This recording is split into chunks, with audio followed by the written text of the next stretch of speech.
모두 앉으시기 바랍니다.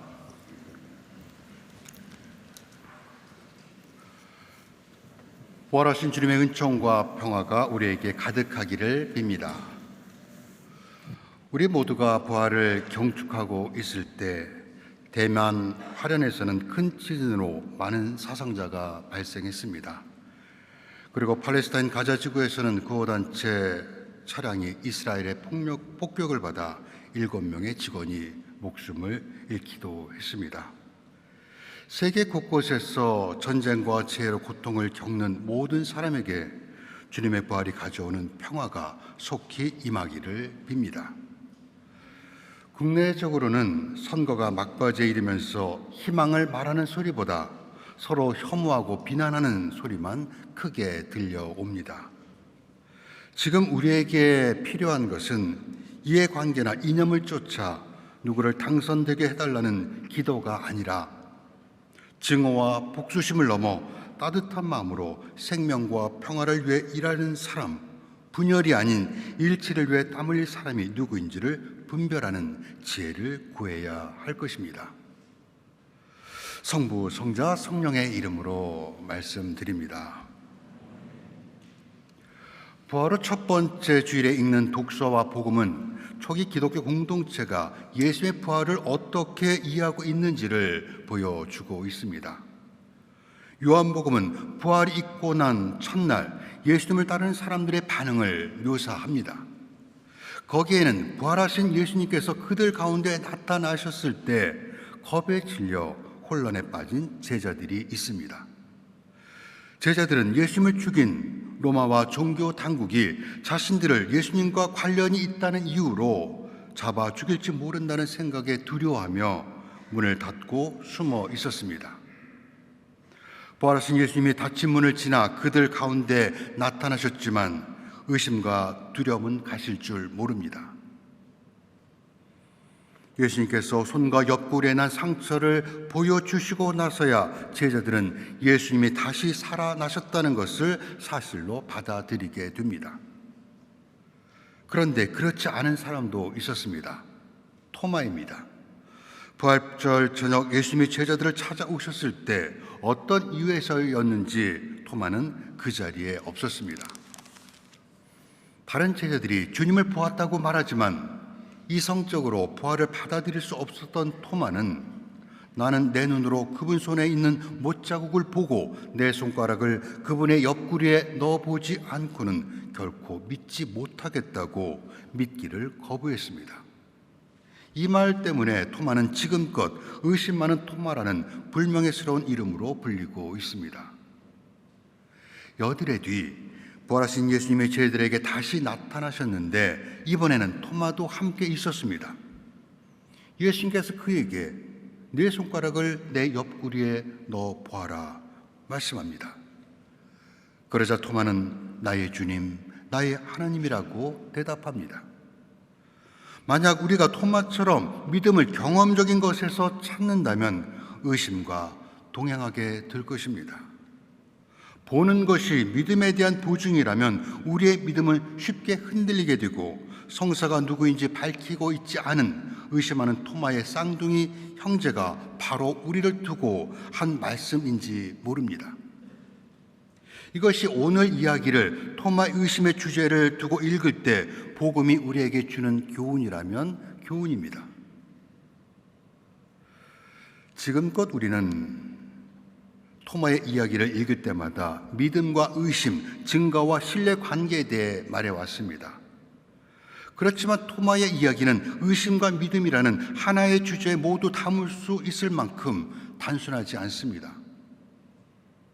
너는 나를 보고야 믿느냐? 보지 않고도 믿는 사람은 행복하다는 예수님의 말씀은 토마 한 사람에 국한된 이야기가 아닙니다. 요한복음이 기록된 것은 예수께서 돌아가시고 70년이 지나서입니다. 그때는 그리스도인들이 로마로부터 엄청난 박해를 받고 있던 시기입니다. 초기 신자들은 죽음을 각오하면서까지 그리스도 신앙을 지키는 것이 지혜로운 일인지 의심하게 되었습니다. 신앙하는 위험이 너무 컸기에 많은 사람이 자신이 그리스도인이라는 것을 애써 숨겼습니다.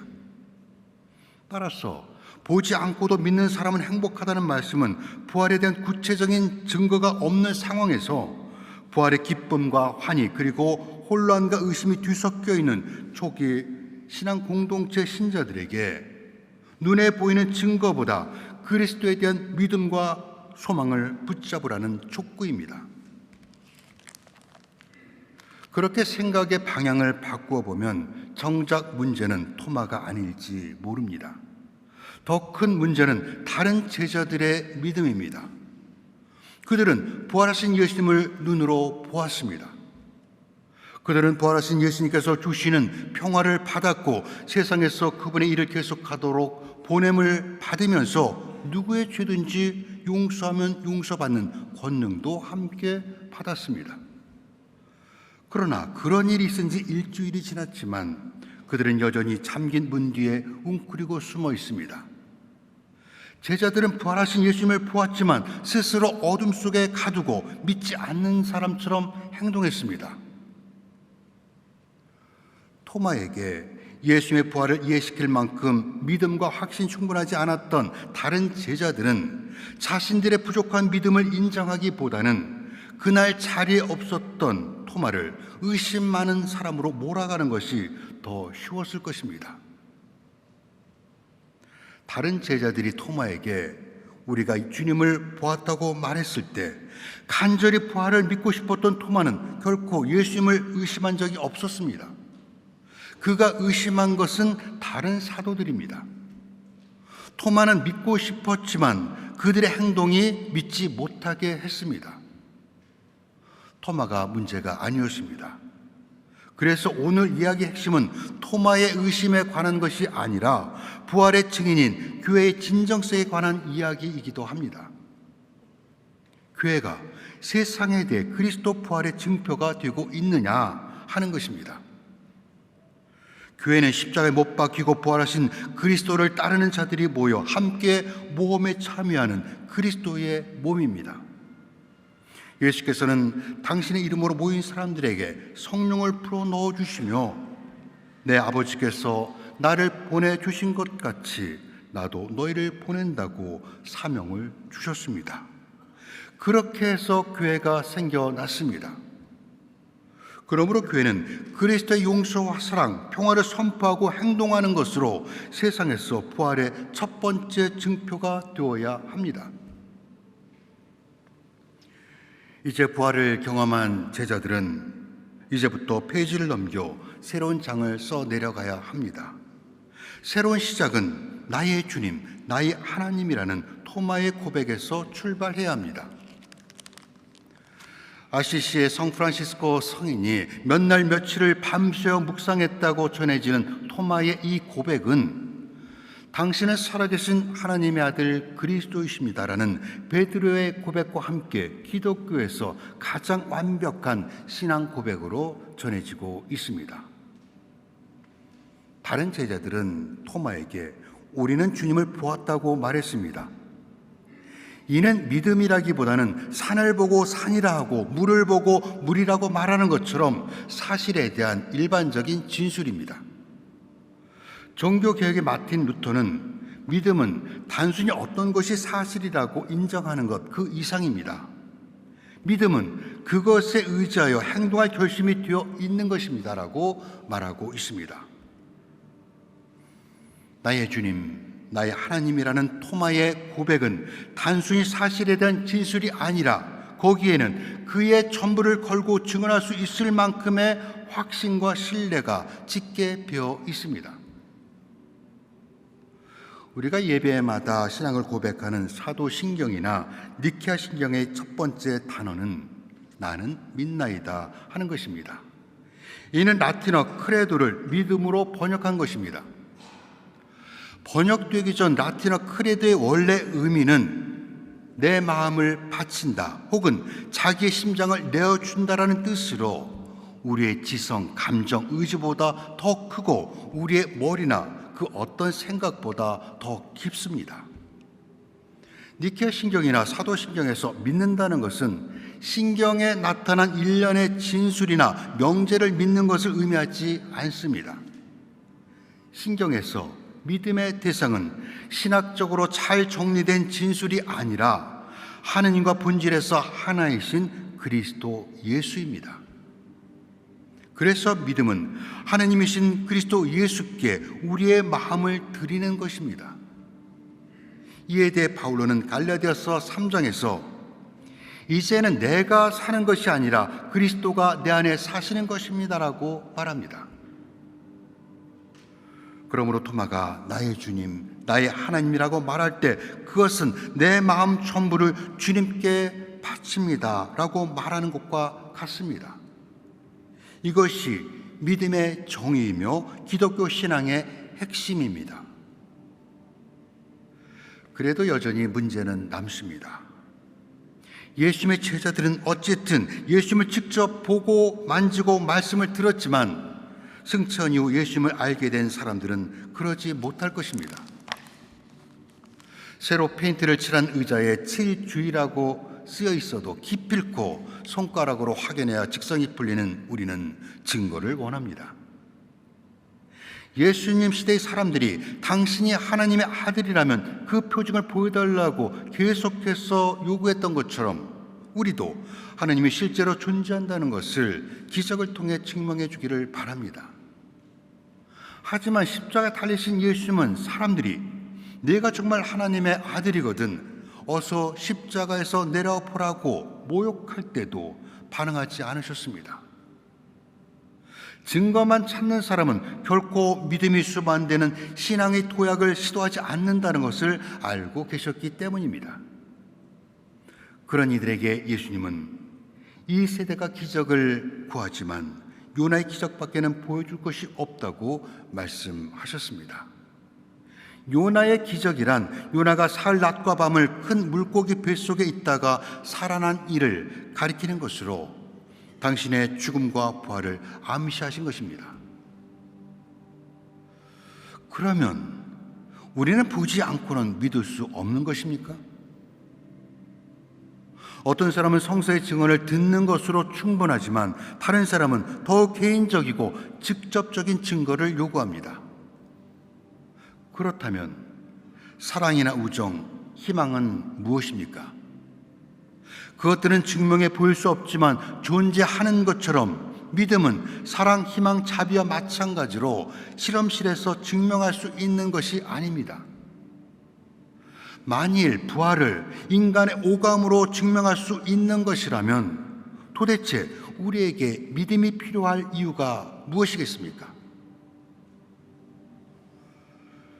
너는 보고야 믿느냐? 나를 보지 않고도 믿는 사람은 행복하다는 예수님의 말씀은 오랫동안 의심하는 토마를 책망하신 것으로 오해되었습니다. 하지만 이 말씀은 우리를 포함해 예수님을 보지 않고 믿게 될 후대 사람들을 축복하여 하신 말씀입니다. 왜냐하면 이는 토마뿐 아니라 제자들 중 그 누구도 보지 않고 믿은 이가 없었기에 제자들에게 적용되는 말은 아닐 것입니다.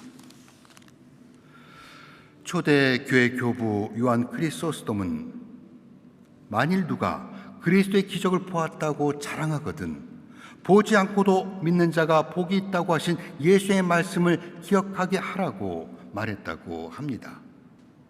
베드로 또한 오늘 이 독서에서 여러분은 그리스도를 본 일이 없으면서도 그분을 사랑하고 그분을 보지 못하면서도 믿고 있으며 또 말할 수 없는 영광스러운 기쁨으로 넘쳐 있습니다라고 말합니다.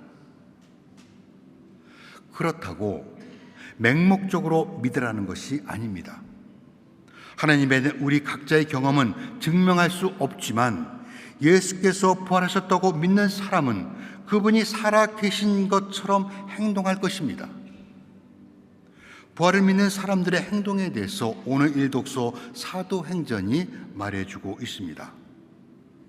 복음서가 예수님의 이야기라면 사도행전은 예수님이 부활하신 이후 제자들이 새롭게 써가는 그들의 이야기입니다. 여기서 우리는 예수님의 부활을 믿는 초기 신자들의 믿음과 삶의 태도가 어떠했는지를 엿볼 수 있습니다. 초기 신앙 공동체는 우아했고 따뜻하며 아름다웠습니다.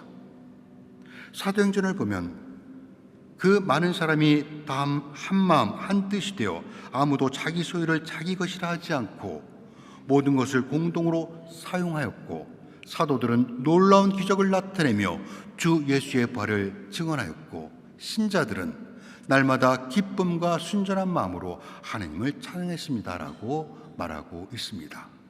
이렇듯 예수님의 부활에 초기 기독교 공동체는 화합과 사랑의 행위로 응답했습니다. 예수님의 부활은 초기 그리스도인과 유대교에서 개종한 신자, 그리고 이방인과 그리스도인들을 하나로 묶는 접착제와 같은 역할을 했던 것입니다. 부활은 또한 제자들도 변화시켰습니다. 오순절 성령 강림 이후 베드로는 예수님은 하나님이시며 메시아라는 확신에 차서 담대하게 복음을 선포했습니다. 예수께서 십자가에 달리시기 전날 3번이나 예수를 모른다고 부인했던 비겁한 베드로가 아닙니다. 그의 선포에 대한 군중들의 반응은 경외심이었고, 오순절 베드로의 설교를 듣고 세례를 받은 사람이 3,000명을 넘었습니다. 그렇게 제자들은 부활의 예수께서 성령의 숨결을 불어넣어 주시자 땅끝까지 복음을 전하고 세상을 살리고 가난한 이들을 먹이고 돌보며 사랑하고 나누시는 예수님의 생명으로 살아갔습니다. 이것이 부활의 증표이며 이것이 부활을 믿는 우리들의 자화상이어야 합니다. 오늘은 토마의 부활절입니다.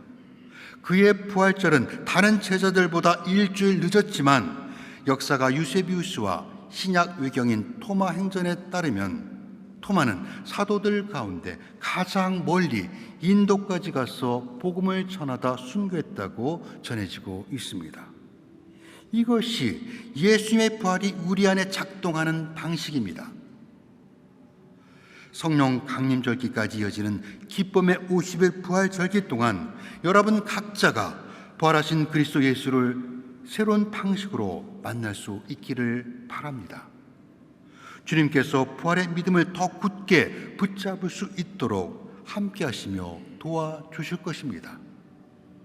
이번 한 주간도 부활하신 주님의 은혜로 기쁨이 가득하기를 소망합니다. 성부와 성자와 성령의 이름으로 말씀드렸습니다.